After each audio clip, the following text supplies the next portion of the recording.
Hi y'all, my name is Megan Morneau. I am a graduate student at UWA, and this is a slideshow for the class EP506.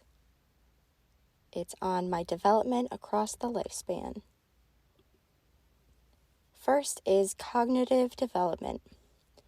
So my cognitive development starts off at my early childhood development, and my parents told me that my speech development started very early.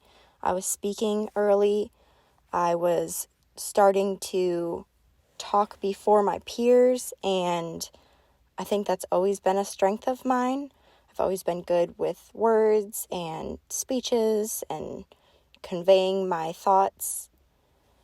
I've always been interested in school, but I did struggle with math and reading when I was in first grade. But when I moved to a new school, I started to flourish and I turned a new leaf. I hit my stride really in my cognitive development when I got to college, and I developed a lot of really great study habits and time management skills. And that's about it for cognitive development. Cultural development. So I grew up in a small town called Ellington in the state of Connecticut. It's a small farming town, and my graduating class was about 200. So I didn't have much exposure to different cultures.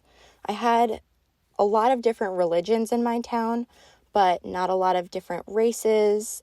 These are two graphs of the demographic makeup of the city that I grew up in, and now I live in Bluffton, South Carolina. Here in Bluffton, we have a little bit more diverse of a population.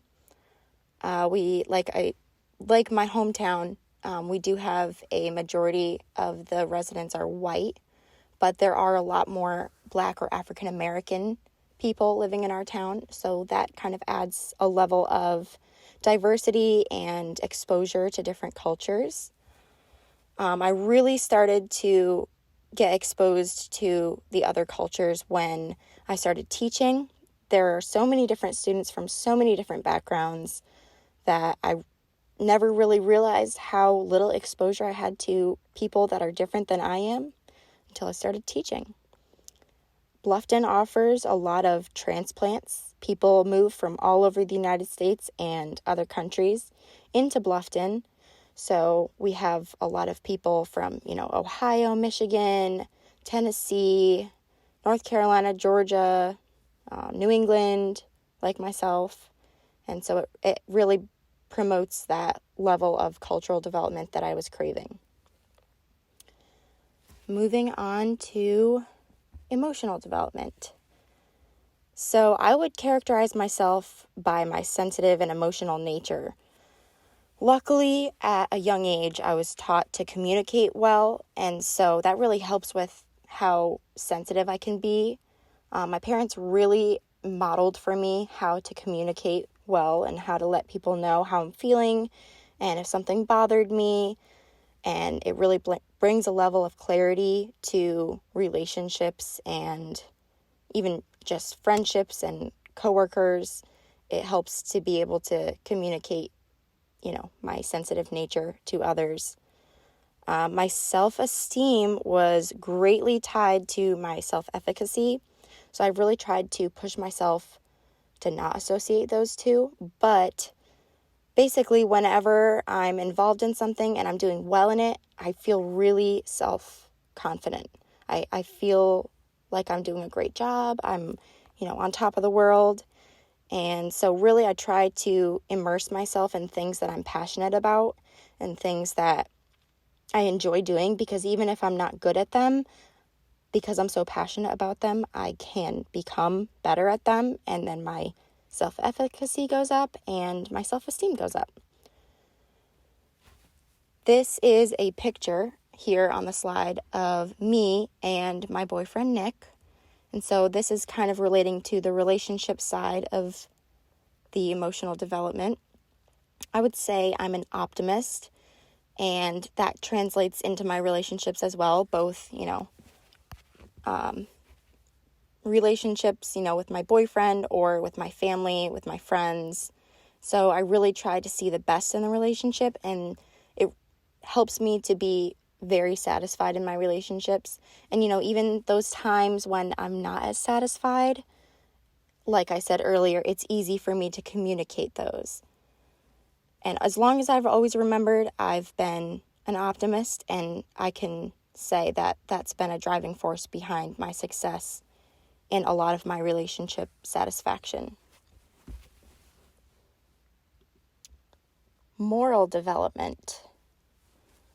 So, bottom line is, I'm a rule follower. I always have been. I've stuck to the rules. I've been that person that's always been saying, this isn't a great idea. I don't think we should be doing this. Or, just hearing the rules, sticking to the rules, and not straying. Like I said, I'm a good communicator, and this also applies to my idea of right and wrong and expectations. So when someone has an expectation for me, they communicate that to me, I receive it, and I really try to stick to that as best as I can. How I put myself out into the world is very important to me. So meeting expectations or even exceeding expectations is something I strive for every day.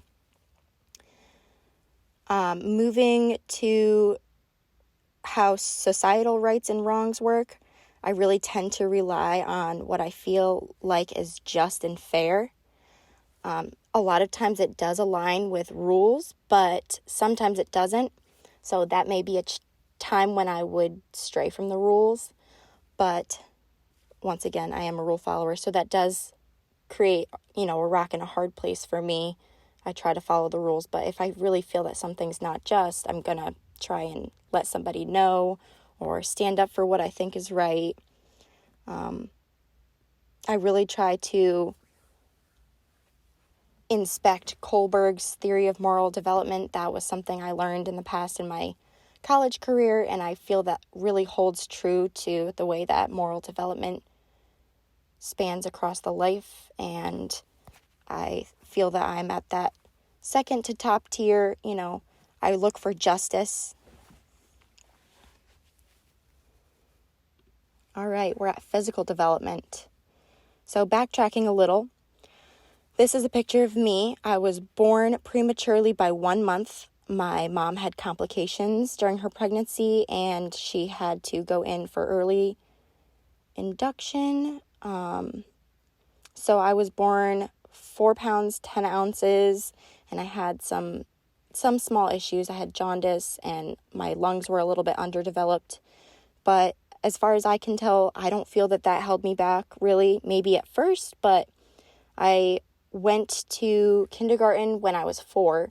So in Connecticut, the age that you have to be to go to kindergarten is 5 by December 31st. So I'm born in September, so I could go to kindergarten when I was 4. I never felt that I was pushed too early. I felt that I was in line with my peers. I kept up well. I did mention earlier that I did struggle with math and reading, but I think that was just due to the lack of support in the school system that I was in. Once I switched school systems, I just picked up right where I should have been. I am average for my age and my height. I'm normal size, normal appetite. I always have been normal, right in the middle of the road, 50 percentile. I've always been very active, rode bikes, rollerbladed growing up. My parents really pushed me to be active, and they helped me to try out every sport I could possibly try. Really none of them stuck until I was in about 6th grade. I started swimming, and I swam competitively for 5 years. That was a huge part of my physical development. That really pushed me to work on my skills, and my physical development just really took off right there. Now, I can't say I'm swimming as much, but I do still try to keep those same healthy habits. I eat healthy naturally. That's just my tendencies, and I work out. So I've been pretty much the same since then. Looking at social development. Social development, I would say my social development is probably my least advanced area of development, which is kind of unfortunate. But I don't feel that I'm missing out on anything. I have a few really great close friends, but I've never felt super close connections with people that are my age, and I think that may be a drawback for some people.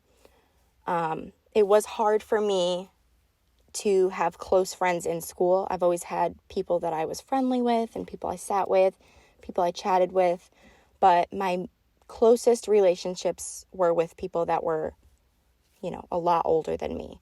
I was friends with someone who was 15 years older than me for the longest time. She and I had one of the closest friendships that I've ever had in my lifetime.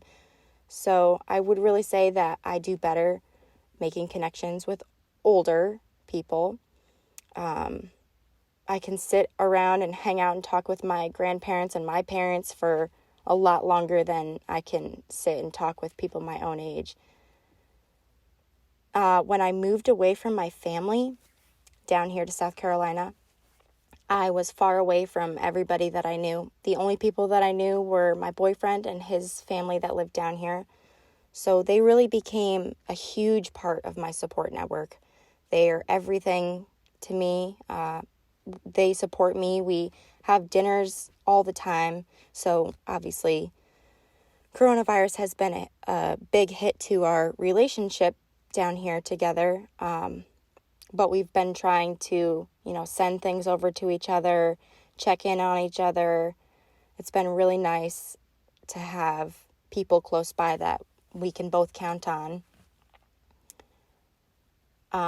Just because neither me or my boyfriend get out much, it doesn't mean that we don't like to spend time with our close friends. We have close friends that we love dearly, and when we do have the time and when we do want to go out, we make an effort to see those people that are important to us. That is about it for my development thus far. This program has really pushed me to grow in so many ways, and I can't wait to check back in at the end of this program and see how much I've changed in all these different ways. And I look forward to seeing everybody else's personal development. Thank you.